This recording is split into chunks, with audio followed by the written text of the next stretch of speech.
guys know, 2 weeks ago I posted a video of me planning out this Halloween short story, and today I'm gonna read it to you. So if you want, you can, get cozy, get a drink, get a nice snack, and yeah, I'm just gonna get started. So yeah, this is Magnificently Mortal by me. Emrys Wood had never thought much about death, at least not until he was diagnosed with influenza. Overall, Emrys was a healthy boy of 16. He regularly exercised and played sports with his friends, even in the dead of Victorian-era winter. He didn't smoke and he didn't drink, save for the annual Christmas Eve cigar he shared with his father, grandfather, and uncle, and he ate like a boy his age should. However, influenza was unpredictable and particularly aggressive in the early autumn of 1889, and unfortunately, young Emrys was the disease's chosen victim. The first signs had shown themselves at the end of the summer, when Emrys had come down with a nasty fever. The cold sweats and hot flashes had kept him from sleeping for weeks, but his parents, Reuben and Louisa, had denied influenza as a possibility, claiming that their son was the picture of health and he couldn't possibly be so ill. The fevers came and went, and when school started in September, Reuben and Louisa insisted that he attend. Emrys obeyed his parents, for he was the oldest of the Wood children, and he mustn't set a poor example. However, the 1st of October came around, and Emrys woke up in a cold sweat once again. His limbs felt heavy, and his head possessed an ache like it never had before. Emrys' lungs burned with an intense cough that felt as though it would rattle his bones out of his body. Feeling so ill he could barely walk, Emrys rose out of bed before school and made his way to his father's study. He hesitated a moment at the door. Emrys had never had a particularly pleasant or easy relationship with his father. Deciding that if he didn't knock now, he never would, Emrys rapped his knuckles on the thick wooden door 3 times and waited for his father's response. "Come in," came Reuben Wood's husky voice. Emrys swallowed heavily and pushed the door open. His father sat there, already dressed for the day in his perfectly pressed suit, his dark brown hair slicked back impeccably, at his enormous desk that really served no purpose to him. Reuben didn't look up as Emrys entered, electing instead to keep his bespectacled eyes down at his book, likely another of his philosophical readings. "Good morning, Father," Emrys greeted, his voice scratchy from the itch that resided at the back of his throat. He attempted to cough discreetly, but it was no use. His father looked up at him with furrowed brows and a frown. "What is it, boy?" Reuben asked gruffly. "I've woken up this morning with another fever, Father. I feel quite ill, and you know I wouldn't bring this up if I didn't feel it was truly pressing, but I believe I should not attend school today." Emrys tried to speak as confidently as he could, despite how faint he felt.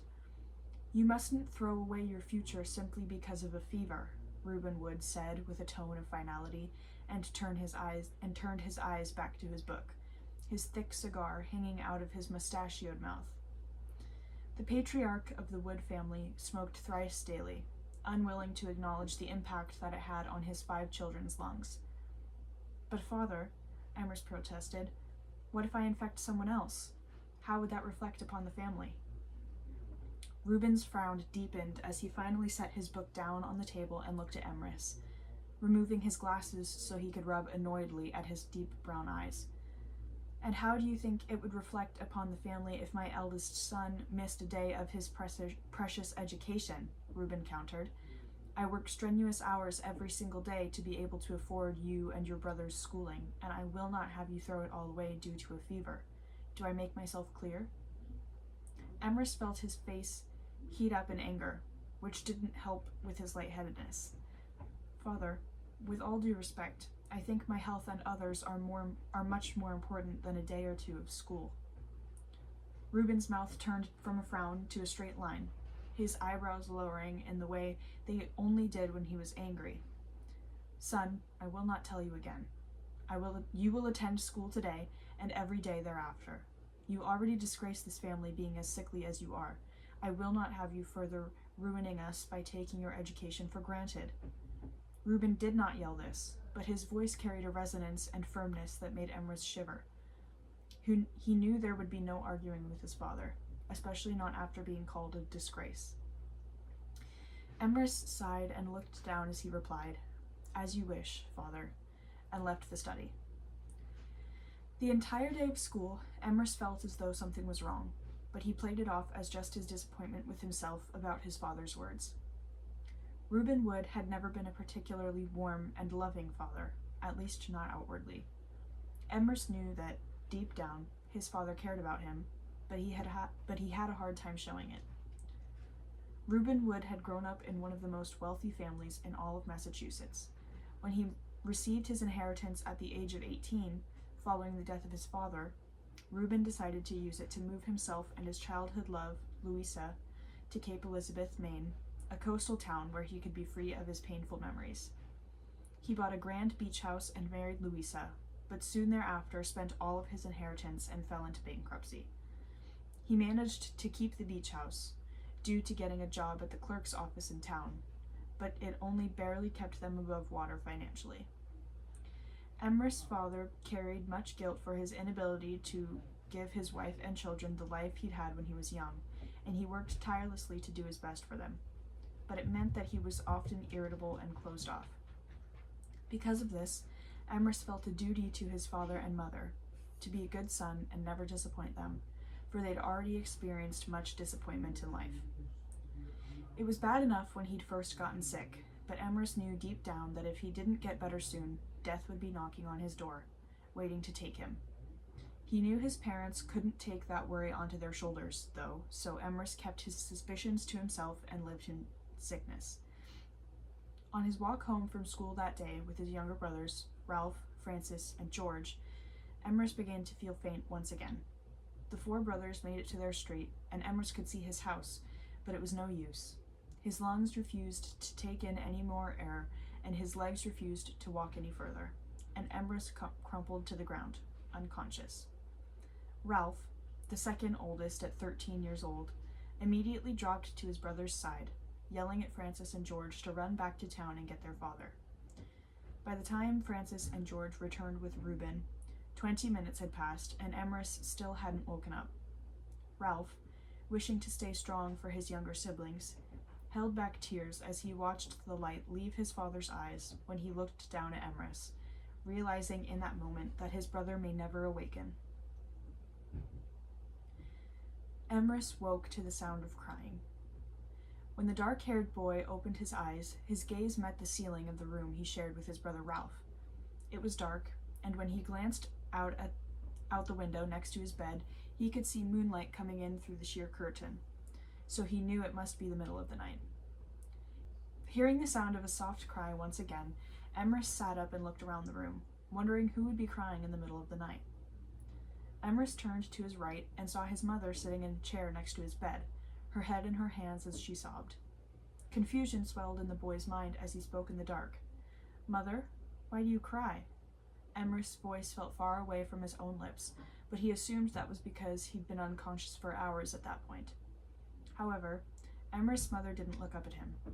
Perplexed, Emrys spoke again. "Mother, look at me. I'm right here." The boy placed his hand on his mother's shoulder, only it didn't land there. Instead, it went through her body, as if she wasn't even there. Or, perhaps, Emrys was the one who wasn't there. Standing in a panic, Emrys began to pace his room, glancing over at his bed and finding his body laying there, still asleep. It felt as though all of the air had been knocked out of his lungs as Emrys stood over his sleeping body, inspecting his pale face and the dark circles under his eyes that were just visible enough in the moonlight. Emrys knelt down beside his mother, who was still crying, and tried to shake her. He yelled and screamed and sobbed, attempting to speak to her, but it was no use. Spiraling, Emrys turned to see if Ralph was in his bed, but he wasn't. Emrys ran from his room and down the hall of his house to his younger brother's room, where Francis and George slept. "Francis, George, wake up, Emrys pleaded, his voice breaking. Please, I'm here, he said. When neither of his younger brothers woke up to his voice, Emrys ran to his little sister, Adelaide's room, where he found Ralph sleeping in the bed with her. Della, Ralphie, please wake up, Emrys cried, sinking to his knees on the floor. Please. Emrys had no idea how long he knelt there, on the floor of his baby sister's room, before he decided he couldn't take it anymore. He ran from the room, down the stairs, through the sitting room, and out the front door. However, he didn't expect the ghosts. A scream escaped Emrys' lips as a woman dressed in 18th century clothing passed in front of him, looking at him sympathetically. Ghosts were everywhere. Men, women, children, cats and dogs walked the street of his neighborhood like they lived there their whole lives, and perhaps they had. Unable to comprehend what he was seeing, Emrys ran to the beach. Poor ghostly Emrys had been crying in the company of the ocean for an hour by the time she showed up. When her hand pressed to his back, Emrys felt her warmth, thinking that perhaps he wasn't a ghost after all and it had all been a dream. But when he looked to his left and saw the girl, hair a translucent red and eyes silvery like the moon, dressed in a blue nightgown, his heart sank in disappointment. I've always loved the ocean, was all the girl said, closing her eyes and allowing the sea breeze to, somehow, ruffle her wavy hair. Emrys looked at her in confusion. As have I, he stated hesitantly. The girl, who Emrys now realized was quite beautiful, looked over at him with a soft smile.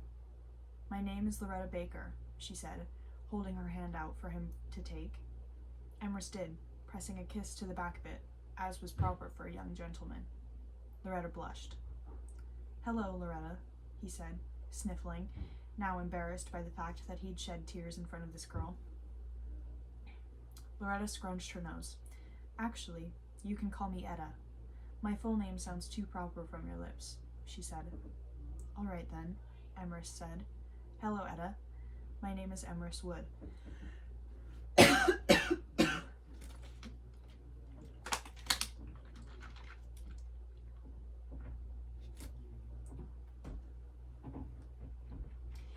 Etta smiled once more. That's much better. Lovely night, isn't it, Emrys? Emrys nodded. Something about Etta intrigued him. He felt drawn to her in a way he was unable to explain. Are we ghosts? He asked her. Etta hummed quietly. I am a ghost, she answered, and Emrys frowned. Well, what am I? He asked. You're not a ghost, but you're not quite one of the living either. What does that mean? Emrys asked, only growing more confused by the girl's answers. On rare occasions, when one of the living falls into a comatose state of mind, they can gain the ability to communicate with ghosts, Etta explained. Emrys frowned, looking down and dragging his foot, which he just realized was bare, in the sand. So, you mean to say that I'm in a coma? Etta nodded. Precisely. Will I wake up? The boy asked, hopeful. The ghostly girl frowned. Sometimes the living wake up and stay living for many years. Sometimes they never awaken. Sometimes they wake up for one day only. There is no rhyme or reason to why one person lives and one doesn't, and I have no way to know if you will live or die. I'm sorry, Emrys. Emrys shook his head. It's all right, Etta. I suppose I was hoping ghosts knew all about life and death. Etta smiled warmly. I'm afraid I only know as much as time decides to tell me. So, Emrys was neither one of the living nor a ghost, for he simply existed. Or perhaps he didn't exist at all. October 1889 was the most melancholically lovely time of Emrys Wood's life. Emrys was pleased to find out that, as somewhat of a ghost, he never felt pain. He never felt hunger or thirst or exhaustion. He could simply exist. After the night by the ocean, Emrys spent all of his time with Etta, who was perfectly happy to have him around, for she had so much room in her heart for someone to love. Just a week after the two kids met, Etta introduced Emrys to her family.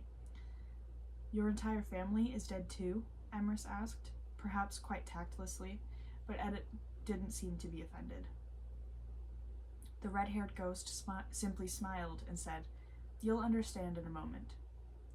Etta and Emrys flew through the streets of Cape Elizabeth, coming to the backyard of a small, quaint house. There was a large tree in the yard, and Emrys almost didn't see the treehouse in it until Etta flew the two of them inside. The treehouse was mostly empty and looked as though no one had been inside in years. There was an old, dusty blanket in the middle of the floor, a stuffed teddy bear, wooden blocks, and a toy train atop the blanket. "Loretta, there you are. We were wondering if you were going to make it," a male ghost who was dressed in an army uniform and missing an arm said cheerfully. Emrys' eyes widened at the sight of the man.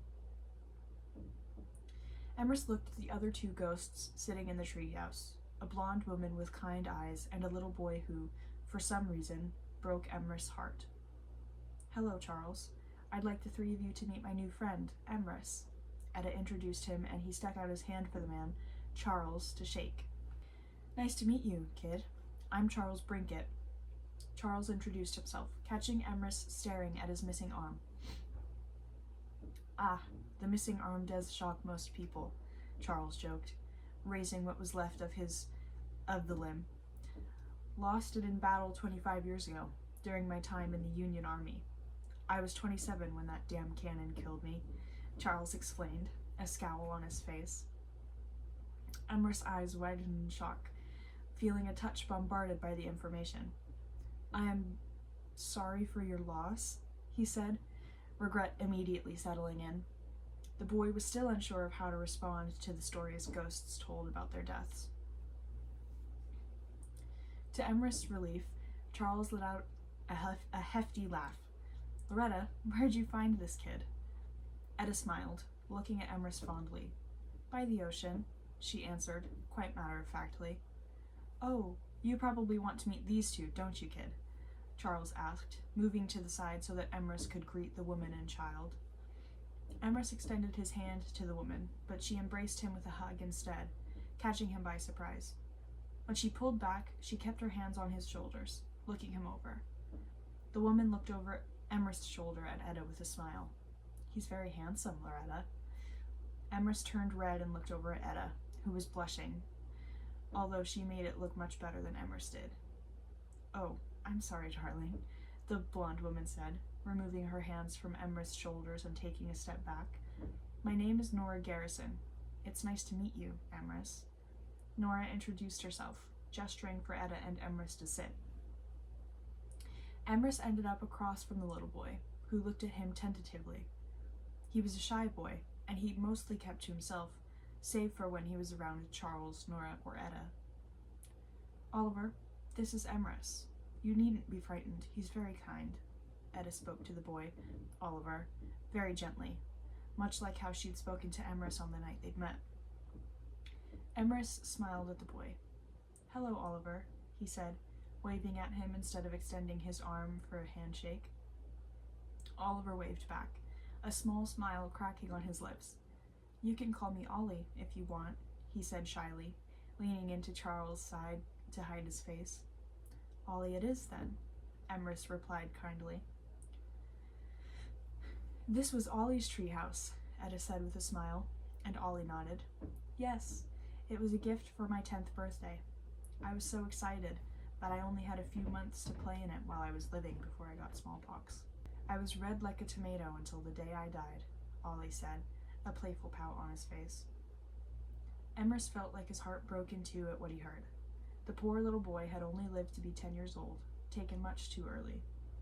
Ollie was the same age as Emrys' brother Francis, and suddenly death was something that was much too real. "Did you have any siblings?" Emrys asked, attempting to lighten the mood. Ollie nodded. "Yes, I had a little brother, but he's 46 now. He and our parents moved to Oregon after I died. They kept looking out at the treehouse and getting sad." Emrys' eyebrows rose high on his forehead as he realized that Ollie had been dead for what was likely 40 years. "Why didn't you go with them?" Emrys asked. Ollie frowned. "I can't go that far. Ghosts are confined to the areas where they traveled when they were alive, which means I can't leave Cape Elizabeth." Emrys' heart sank. worried he'd made the little boy upset. "Oh, I apologize, Ollie. I didn't know. It's all right. I'm used to it by now, and I like it here anyway. I have Charles and Nora and Loretta, and they're like my family," Ollie said. Charles smiled and hugged the little boy. "Charles and I were both parents when we died," Nora said, a wistful look in her eye. "I died in childbirth, but I'd already had a daughter. The baby died too, a boy, but babies don't become ghosts." There was that awful, aching pain in Emrys' chest again.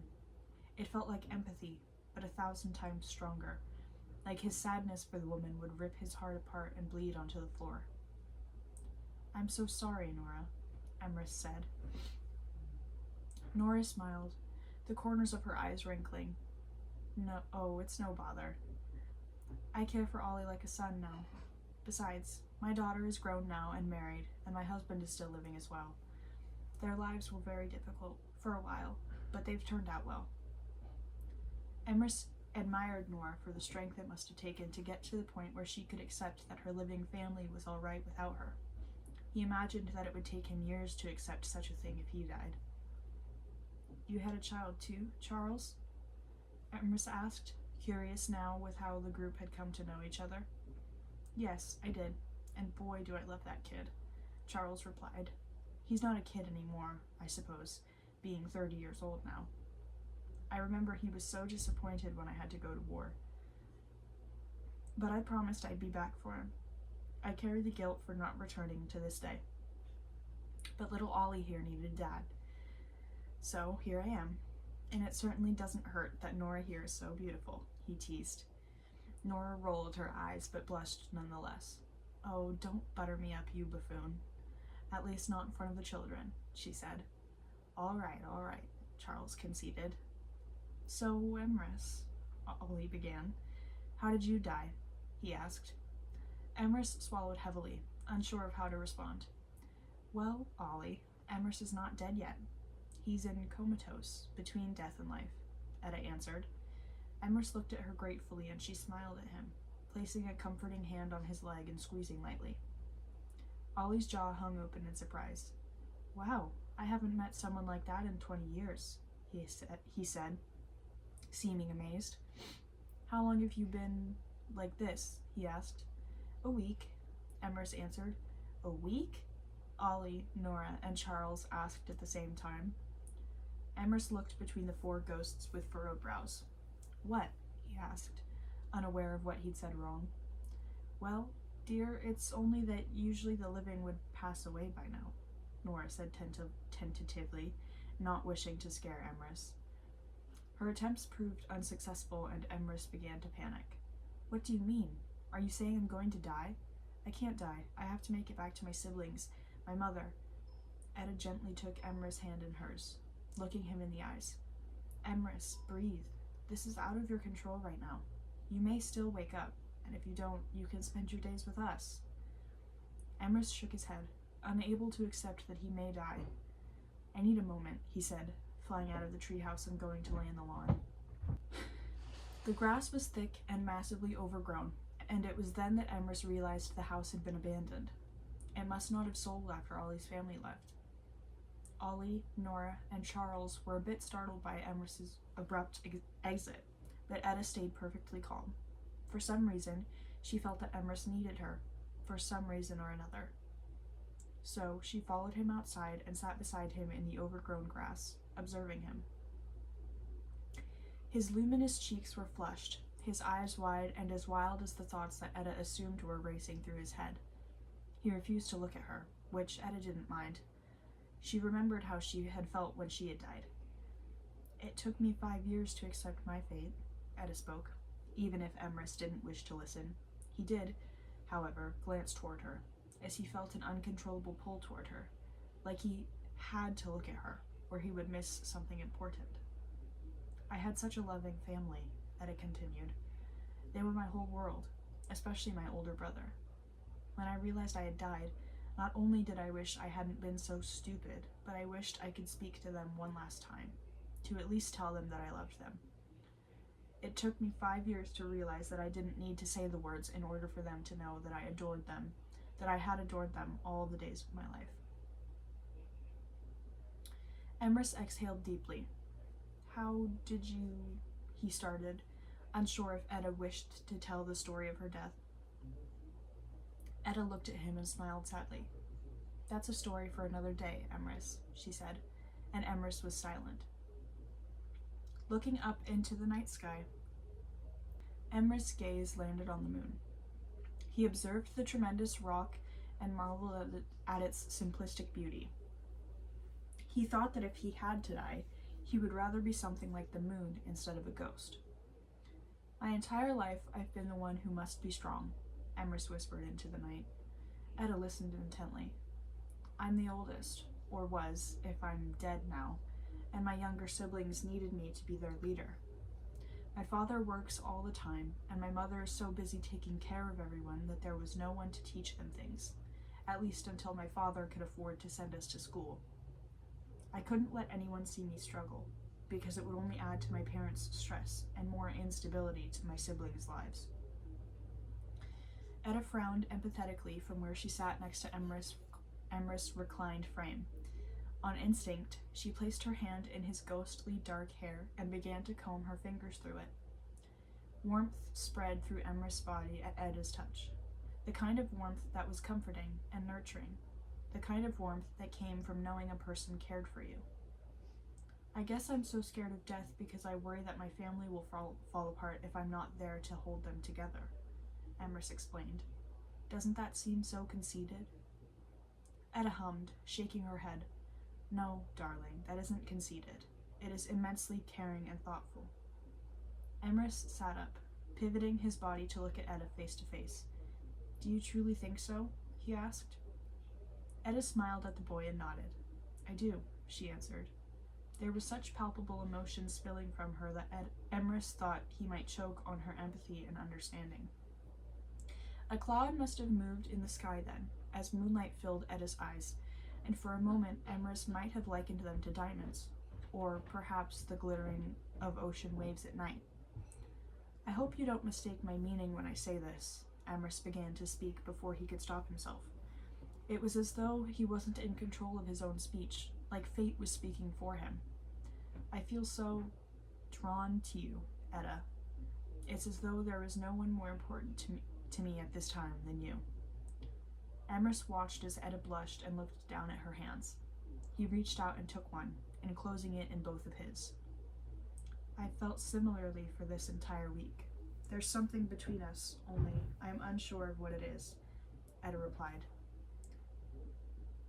Emrys brought his free hand to Etta's chin and tilted her head back up so he could look into her eyes once more. Etta's eyes darted between Emrys as she wondered what he would say next, and what it could mean in the grand scheme of everything. If I may, I have a guess as to what it might be, Emrys said, just before he leaned in and softly pressed his lips against Etta's. Neither Emrys nor Etta had ever kissed anyone before, but as far as they knew, this was about as good as a first kiss could be. It was gentle and kind and understanding, and there was something about it that left the two of them with a sense of comfort. It was also brief, as it seemed both children were a bit embarrassed by their affection for one another. Their cheeks burned red as they looked away from each other, each wondering what the other was thinking. I hope that means you won't be terribly disappointed if you don't wake up, Etta whispered, causing Emrys to look at her once more. The boy smiled at the girl and brought her hand, which was still in his, to his lips, pressing a kiss to the back of it. If I must die, it would be a pleasure to spend eternity with you, Miss Baker. It was 2 weeks after Emrys began to walk the line between life and death when he finally decided to return to his house. The house looked the same as it always had. It was grand, but not as big as the mansions on the other side of town, for the beachfront houses in Cape Elizabeth were a bit smaller, albeit no less elegant. The estate was not gated, unless the small gate and the white picket fence counted.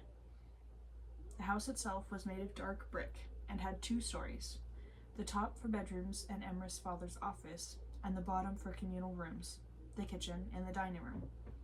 At the back of the house was a grand porch with a rocking chair and a staircase leading down to the beach.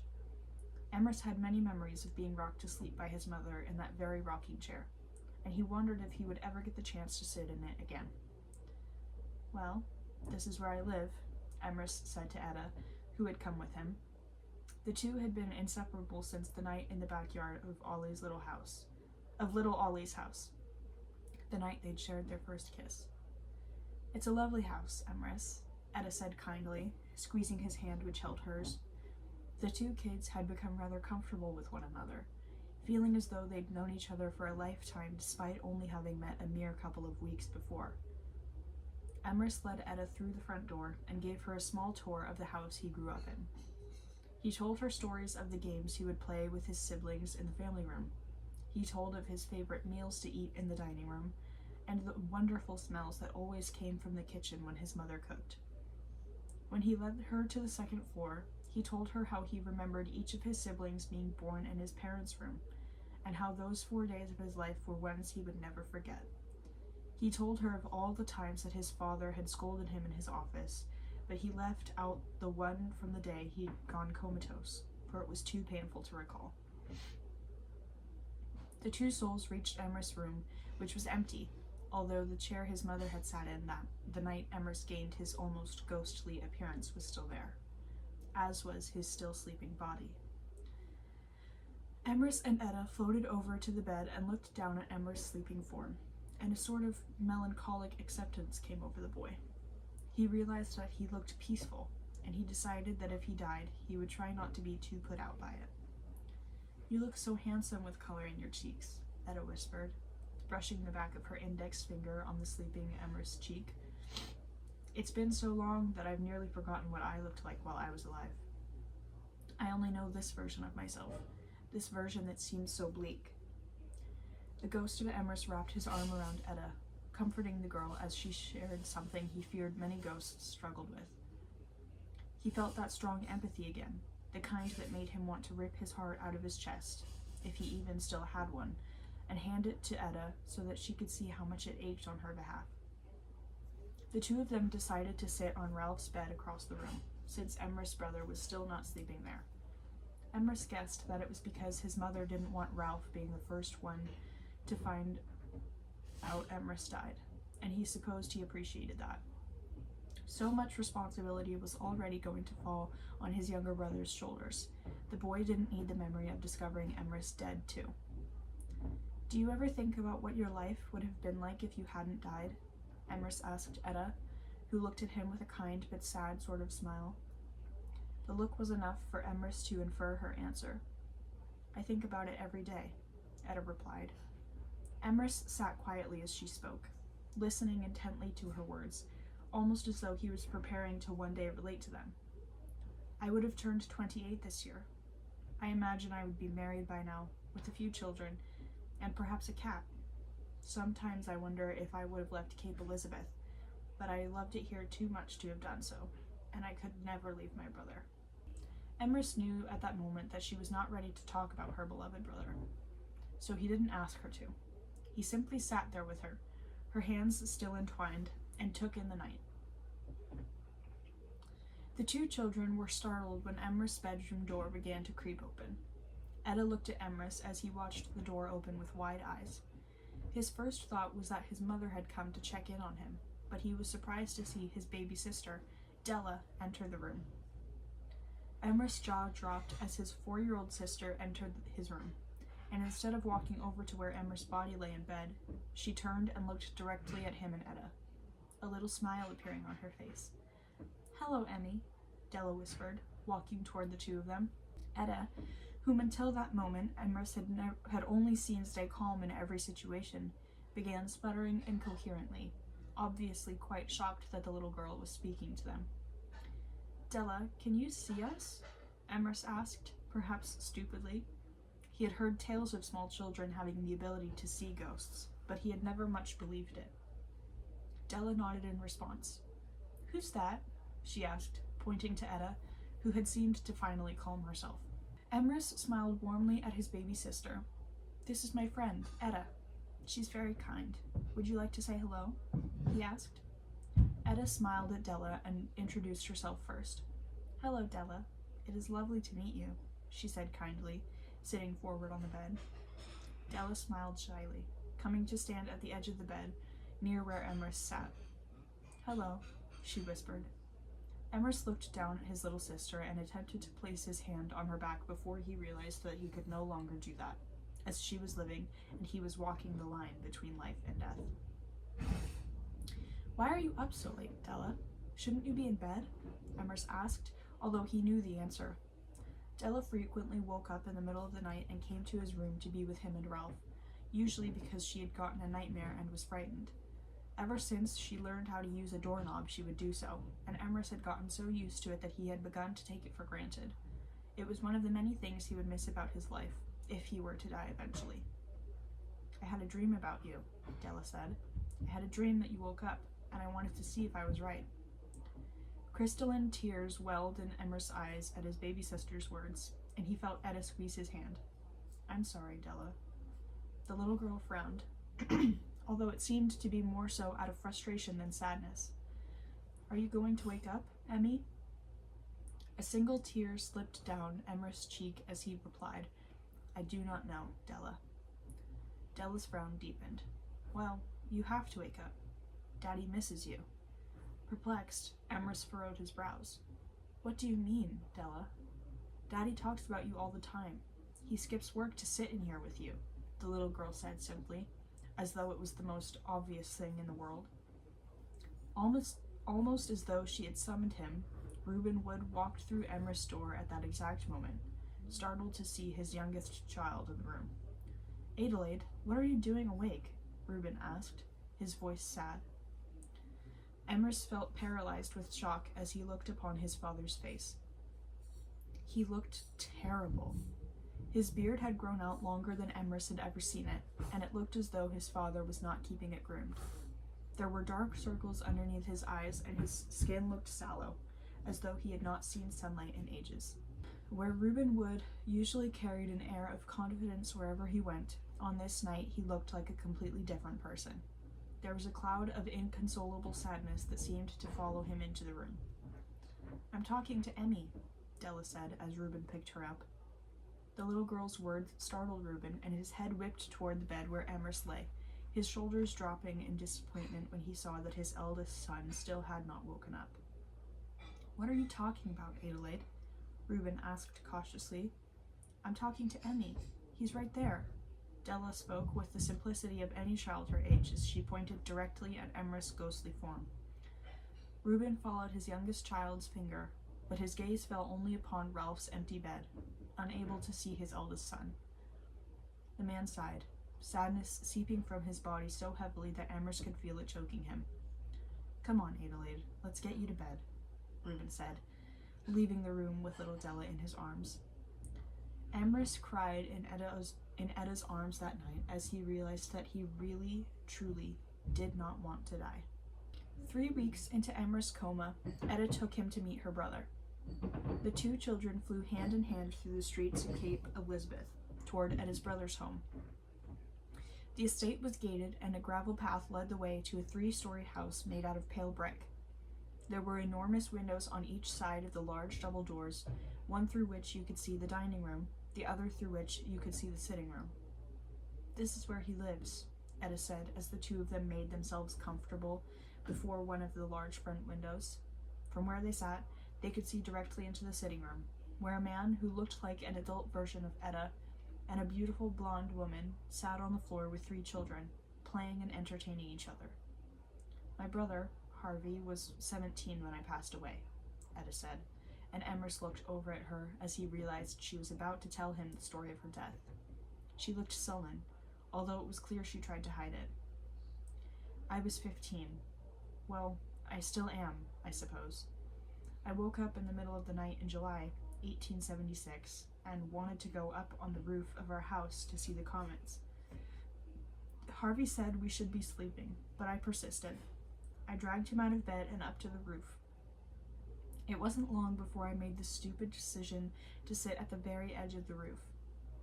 Etta grew quiet, looking in on her, now adult, brother with a great sense of sadness. "Did you?" Emrys began to ask, but he paused, instead allowing Etta to finish on her own. I fell 3 stories to my death that night. Harvey tried to save me, but it was too late. My soul left my body, and I watched him cry over me, begging me to wake up. He's never been the same since that night, 13 years ago. Etta finished, a single tear finally rolling down her cheek. Oh, Etta, Emrys whispered. Etta wiped the tear away and smiled, willing the pain away. He's doing better now. He married someone we've both known since we were young. Eliza is perfect for him, she said, pointing to the blonde woman who was smiling at her children. And they had 3 little boys, Laurel, Louis, and Lorenzo. Harvey and Eliza gave them L names. Etta trailed off as her voice broke. Because of your name, right? Loretta? Emrys asked. Etta nodded, leaning her head on Emrys' shoulder as she continued to speak. Yes, that's right. I believe there's a part of me that wishes they would have a daughter, because I know my brother would name her after me. I wish to be part of his life again, and perhaps I could, through a niece. But then I begin to think about how terribly sad that would make me, Harvey having a different Loretta to care about. I don't want him to forget about me. Emrys wrapped his arm around Etta in a gesture of comfort, hoping she could feel his empathy for her. Since he began simply existing, Emrys felt much more than he had when he was alive. When he felt sad, he was devastated. When he felt happy, he was elated. When he felt empathy, he took on the feelings of the other person, feeling them as though they were his own soul-crushing emotions. This is what he felt for Etta at that moment. Were you and Harvey close? Emrys asked curiously. Etta smiled widely, a genuine, full smile, not one to hide her pain. Oh yes, Emrys, we were ever so close. I looked up to Harvey more than my own parents, and he adored me as much as any brother can adore their baby sister. My parents almost named me Belle because that's what he wanted my name to be. He was so excited for my birth, and my heart breaks every time I think about how I only got to be his sister for 15 years. I hope he knows I'm still here, watching over him, she said. An odd idea made its way into Emrys' head then, and he flew through the window of the house toward Harvey, circling around his head a few times, hoping to create a small breeze before flying back out to join Etta once more. Emrys, what have you done? Etta started, but paused when she saw that Harvey was looking directly at them through the window, his brow furrowed. Wave to him, Emrys told Etta, and she did so. As Etta waved her hand at her brother, time seemed to have mercy on the siblings. Harvey's eyes opened for the first time in 13 years as he looked at the face of his sister, just as he remembered her from the night she died. Harvey rushed to the window and opened it, tears welling in his eyes as he came face to face with his baby sister. Etta? He whispered in disbelief. Is it you? He asked, reaching his hand out toward Etta. Emrys realized that, at least to his knowledge, Harvey was the only other person who didn't call Etta by her full name. Etta reached her hand out and placed it against her brother's, and although neither one of them could physically feel it, they knew, without a doubt, that the other was there. It's me, Harvey. I'm here. I've always been here, Etta said, tears rolling down her crystalline cheeks. That night, Emrys learned what it truly meant to be a ghost. The early morning of October 31st was when Emrys Wood finally realized what it meant to be alive. He and Etta were sitting on the floor of his bedroom once again, and Emrys was finally beginning to accept the fact that he may never awaken. Etta smiled at the boy, her features soft and full of love as her gaze fixed on him. You've become very important to me, she said in a whisper, bringing her hand up to trace the curve of his brow. I feel as though I've memorized your face. Emrys placed his hand on hers and brought it to his lips, kissing her fingertips. Already? We have our entire existence for you to do that. You may be right, but I wish to admire you now, Etta said, leaning in and placing a soft kiss on Emrys' lips. Emrys smiled into the kiss and cupped Etta's cheek, feeling close to her in that moment. Something about the red-haired ghost made Emrys feel like he would never be lonely again. As the sun began to come up and the light from the window streamed into the room, Emrys began to feel unusual. It was a feeling unlike anything he had ever felt before, and it could only be described as fading. It felt like he was fading. "Emrys, what's happening to you?" Etta asked in a voice that sounded frightened. Emrys looked down at his hands and noticed that his ghostly form was indeed fading, like he was about to become invisible. "I'm not sure," Emrys replied in a panicked tone. The two of them looked at each other for a few moments before realization came over Etta. She looked over at Emrys' body on the bed. "You're waking up," she said. Emrys didn't know whether to feel relieved or disappointed. The entire time he'd walked the line between life and death, he'd hoped he would wake up. But now, as the very real possibility that he would never see Etta again arose, he wasn't so sure if he wanted to. "But what if I never see you again?" Emrys asked, his eyes pricking with tears. He was so very conflicted, unsure if he was relieved or devastated by the fact that he was awaking from his comatose state. Etta brought her hands to Emrys' face, gently cupping his cheeks. "If we never meet again, I will treasure the time we've had together every day for the rest of my existence. But, my darling, it's time for you to wake up," Etta said softly, wiping away Emrys' tears with her thumbs as she spoke, and placed a soft goodbye kiss on his lips. Emrys felt an indescribable sadness as he savored what could quite possibly be his last moment with the ghostly girl he'd fallen in love with. Emrys awoke on the morning of October 31st to the feeling of the sun on his face. He blinked away the sleep in his eyes and yawned, positively exhausted despite having been asleep for a month. He sat up in his bed and was pleased to find that many of the symptoms of his influenza were gone. All that lingered was a slight tickle at the back of his throat, reminding him that he had once been sick, but allowing him to be grateful for his health. Emrys felt incredibly disoriented, feeling as though he was forgetting something. He looked around the room, feeling as though someone was there, but when he looked over at Ralph's bed, he found his younger brother gone. With a furrow of his brow, Emrys began to feel as though he'd forgotten something important. Movement from the curtains at his window caught Emrys' attention, but he was perplexed when he found the window closed. The boy had never known there to be a draft in his bedroom, but perhaps the autumn air had found its way into the house. Just then, the curtains rustled again, and Emrys remembered. Feeling ill before school, passing out, waking up as a ghost, being in a coma for a month. Etta. A great sense of sadness came over Emrys as he realized he'd nearly forgotten about his ghostly love. He wished he could speak to her again, but he knew he had something to take care of. Rising from bed, Emrys left his bedroom and walked into the hall, finding the house oddly quiet. There was always some sort of noise in the house, whether it was from the kitchen, or his siblings playing together, or from music emanating from the records his father liked to listen to as he worked in his office. But today, it seemed as though the house had no life. Emrys descended the stairs and walked toward the dining room, where he thought his family may be eating breakfast. As he pushed the door open just a crack so that he could peek inside the dining room, he smiled when he found the six of them, eating quietly. His mother was assisting Della in cutting up a pancake. His youngest brothers, Francis and George, seemed to be arguing in whispers about what Emrys could not hear. His other brother, Ralph, stared down at his plate sadly, pushing his food around with his fork. Emrys worried for a moment that his younger brother had had a bad morning. Finally, Emrys looked to the head of the table where his father sat, reading the newspaper and ignoring the plate of food in front of him. This wasn't unusual for Reuben Wood, as the man frequently forewent breakfast in favor of getting to the office early, but Emrys sensed that there was a different reason for his father's fasting that morning. Emrys, realizing he'd been standing there for several moments without making his presence known, cleared his throat and pushed the door open fully, drawing the attention of his brother Ralph. "Emrys!"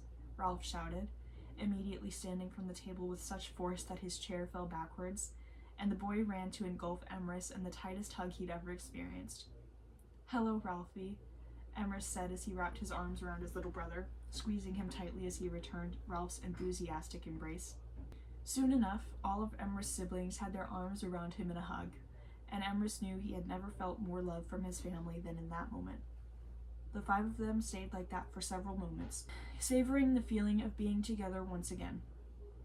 When Emrys finally broke free of his siblings' grasp, his mother was waiting for him, quickly enveloping her son in another embrace, her chest heaving with sobs of relief. "Oh, my boy," Louisa Wood cried. "I'm so relieved." Emrys' eyes began to water as well. "I'm all right, Mother." The hug with his mother brought a sense of peace over Emrys, and he knew that his family still cared about him, that they hadn't hoped for his death so that they wouldn't have to worry about him anymore. When Emrys pulled away from his mother, he looked toward the head of the table once more, at his father. The man was in tears. In all of Emrys' 16 years of life, he had never seen his father cry. Not when they'd nearly lost their house, not when he'd been laid off from his first job, not when the family dog had died. Reuben Wood had always been the picture of emotional strength and confidence, but in this moment, as the man stood from his seat and rushed toward his eldest son, he did not just cry. He wept. He wept for his precious boy, his first boy, the boy who had taught him what it meant to love your children, the boy who had learned everything from him, how to throw a ball, how to tie his shoes, how to match his tie to his shirt, the boy who had cried to him when he was younger after getting hurt while playing with his friends, the boy who had handmade him a birthday card every year from the ages of 3 to 11, the boy who had scared his father half to death when he'd started getting sick that summer, causing him to be more closed off in fear of losing his son. Reuben Wood gathered Emrys into his arms, this hug different from all the others. This hug was apologetic. It was full of sorrow and relief, and it was full of the love Reuben had never expressed outwardly to his boy in fear of showing weakness. "I'm so sorry, my son," Reuben wept, clinging to Emrys like he was going to lose him. Emrys was frozen for a moment until he finally relaxed, wrapping his arms around his father. "I should have listened to you that day. I should have let you stay home. I should have been a better father, not just that day, but all your life. I'm so very sorry, Emrys. I've carried such guilt with me every day of this month, wondering if I would ever get the chance to apologize for failing you." Tears streamed heavily from Emrys' eyes as he internalized his father's words, the words he'd been wanting to hear since he was a little boy. "It's all right, Father. I'm here now. I'm all right," Emrys said in a whisper, his voice breaking. Reuben pulled back and placed his hands on his son's shoulders, looking at him almost as if he was making sure he was really there, that he was really all right. "I love you, my boy. I'm so sorry I didn't tell you more often," Reuben said, and it was the most honest confession he'd ever made. Emrys embraced his father again as he replied, "I love you too, Father." The rest of the day was largely uneventful. Emrys ate breakfast with his family and listened as they told him all about the past month that he'd missed while he was comatose. He'd learned that his father had skipped work for 2 weeks, but had gone back after the night that Emrys and Etta had spoken to Della. Emrys contemplated telling his family about his time as a ghost, but he decided against it. That time in his life was for him and him alone, and he didn't want to worry his parents with the story. Later that day, Emrys' father called for the doctor to come and check on Emrys. The man came to the house expecting Emrys to be in dire condition, but when he saw the surprising amount of color in the boy's cheeks and the lack of symptoms, he pronounced the boy healthy and prescribed a syrup for the minor cough that still lingered. Reuben Wood wept once again at that news and hugged the doctor goodbye. It was on this day, Halloween of 1889, that Emrys Wood realized how precious life is. Not because he'd spent a month as a ghost, but because he spent the day with his family, who had been so worried for him that their lives had nearly stopped themselves with his absence. Emrys would never take the breath in his lungs for granted again. Emrys. Emrys awoke to the sound of a girl's voice. Blinking a few times and squinting in the darkness, his eyes fell upon Etta, who was sitting on the edge of his bed, looking down at him. "Etta?" Emrys asked as he sat up, feeling groggy. Etta nodded. "It's me, Emrys." The boy frowned in confusion. "But I thought, am I dead?" he asked. The doctor had told him he was healthy, but had he been wrong? Emrys was unsure. Etta smiled warmly and took his hand in hers, and Emrys was surprised that he could feel her hand in his. "No, my darling, this is a dream." "Oh," Emrys said, surprised by his own disappointment. He had been so happy to be alive that day, but he couldn't deny the sadness he felt about no longer being able to be with Etta. "Are you saying goodbye, then?" The red-haired ghost frowned sadly, confirming Emrys' thoughts. "I'm afraid so, my darling." "I wish it didn't have to be this way," Emrys spoke. "I've fallen for you tremendously. I fear I will never fall again." A loosened tear slid down Etta's cheek as she smiled sadly at her living love. "Oh, but that is the beauty of mortality, my love. You will love another because you are mortal, and mortals love greatly." Emrys frowned. "I wish I wasn't merely mortal." Etta shook her head kindly. "You are not merely mortal, Emrys. You are magnificently mortal." "I will never forget you, Loretta Baker," Emrys whispered. "Nor will I forget you," Emrys would. And the two children, brought together by fate but separated by time, spent their last moments together. Months later, when the summer came, so did Emrys' capacity for love. Emrys had been somber over his goodbye with Etta for some time, but by spring he was feeling better, the new life that came with the season convincing him of new opportunities. It was a hot summer day in late June when there came a knock upon the Woods' front door. "I'll get it," Emrys called through the house, running to open the door. He did not expect to see the girl who stood there. "Etta?" he asked, his brows furrowed in confusion as he looked at the girl in front of him. The pretty girl frowned apologetically. "I'm sorry, I'm not," she said. Emrys blushed in embarrassment. "Oh, I'm so sorry. You reminded me of someone I met in a dream, that's all." Now that Emrys got a good look at her, he knew she wasn't Etta. They did look quite similar, but this girl's hair was more auburn and held more of a curl, and her eyes were bluer than his old ghost love. Her smile was the same. "No need to apologize. I've been told I have the sort of face that reminds people of those they once knew," the girl said kindly, smoothing out the green dress she wore. It seemed she was a bit nervous. "I just came over to introduce myself. My parents and I just moved in next door, and I wanted to meet my new neighbors. I'm sorry to disturb you," she said apologetically. Emrys shook his head with a smile. "You've disturbed nothing.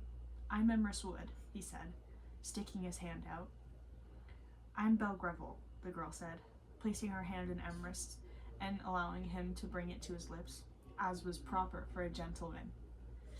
Emrys was suddenly struck with a memory of October.